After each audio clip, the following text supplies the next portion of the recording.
ভারতের মেঘালয়ে পাহাড়ি শহরে এক শিশুর জন্ম হয়েছিল ১৯৭২ সালে, যার নাম রাখা হয়েছিল জুবিন। তখন কে জানতো এই ছেলেই একদিন হয়ে উঠবে আসামের আত্মা, আসামের ভাষা, আসামের গান।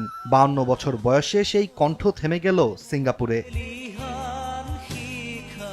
জুবিন গার্গ শুধু একজন গায়ক ছিলেন না, একাধারে তিনি ছিলেন গীতিকার, সুরকার, অভিনেতা, চলচ্চিত্র নির্মাতা এবং এক বিশাল সামাজিক প্রভাবের মানুষ, যাকে আসাম চিনত জুবিন দা বলে।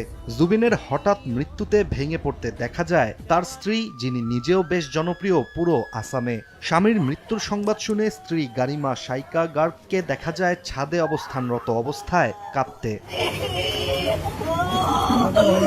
গুয়াহাটির কাহালিপাড়ায় জুবিনের বাড়ির সামনে চোখে জল নিয়ে দাঁড়িয়ে আছেন শত শত মানুষ। কেউ মোবাইলে জুবিনের গান চালাচ্ছেন, আবার কেউ ফুল হাতে স্তব্ধ দাঁড়িয়ে, যেন আসামের প্রতিটি ঘরেই এখন বিরাজ করছে নিস্তব্ধতা। ভারতের স্থানীয় একাধিক গণমাধ্যমের তথ্য অনুযায়ী জুবিন কয়েকদিন ধরে ছিলেন সিঙ্গাপুরে নর্থ ইস্ট ইন্ডিয়া ফেস্টিভ্যালে ভারতের সাংস্কৃতিক দূত হিসেবে। আর ১৯ সেপ্টেম্বর দুপুর ২টা ৩০ সিঙ্গাপুর জেনারেল হাসপাতালে শেষ নিঃশ্বাস ত্যাগ করেন তিনি।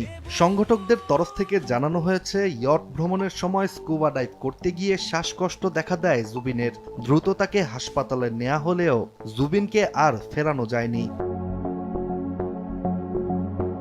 এদিকে তার মৃত্যুর পর আসাম সরকার জানিয়েছে জুবিনের দেহ ফিরিয়ে আনার প্রক্রিয়া শুরু হয়েছে। এছাড়া রাজ্যের মুখ্যমন্ত্রী হিমন্ত বিশ্ব শর্মা শোক প্রকাশ করে জানিয়েছেন, আসাম নিজের প্রিয়তম সন্তানদের একজনকে হারিয়েছে। তিনি আরো বলেন, জুবিনের কণ্ঠ মানুষের মনে জাগিয়ে তুলত আগুন, তার সুর মানুষকে নাড়িয়ে দিত অন্তরে অন্তরে। অন্যদিকে জুবিনের মৃত্যুতে শোকবার্তা জানিয়েছেন ভারতের প্রধানমন্ত্রী নরেন্দ্র মোদী ও বিরোধী দলের নেতা রাহুল গান্ধীও। এছাড়া জুবিনের মৃত্যুতে শোকের ছায়া নেমেছে ভারতের শোবিজ অঙ্গনেও। জুবিনের ক্যারিয়ার ছিল অনেকটাই রোমাঞ্চকর। ৯০-এর দশকে অনামিকা অ্যালবাম দিয়ে যাত্রা শুরু করেন তিনি। এরপর গ্যাংস্টার সিনেমার ইয়া আলি গান তাকে পৌঁছে দেয় জাতীয় মঞ্চে। সেই গলায় ছিল আকুলতা, ছিল প্রেম, ছিল যন্ত্রণা। একমাত্র জুবিনই পারেন এমনভাবে গাইতে যেন এটি গান নয়, কারো আত্মার আর্তনাদ।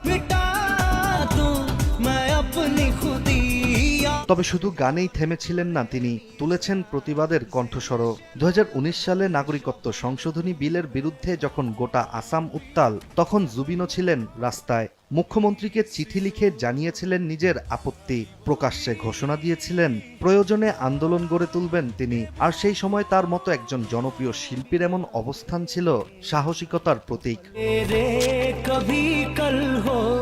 আজ সেই মানুষটিকে নিয়ে স্মৃতি খুঁজছে পুরো আসাম। তাকে নিয়েই গল্প করছেন যুবক যুবতীরা, যারা তার গান শুনেই বড় হয়েছেন। তবে হাজারো স্মৃতি থাকলেও তার শূন্যতা থেকেই যাবে।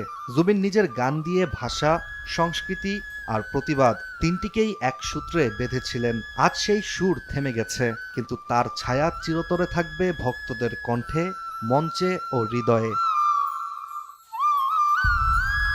ইশতিয়াক হোসেন, দেশ টিভি।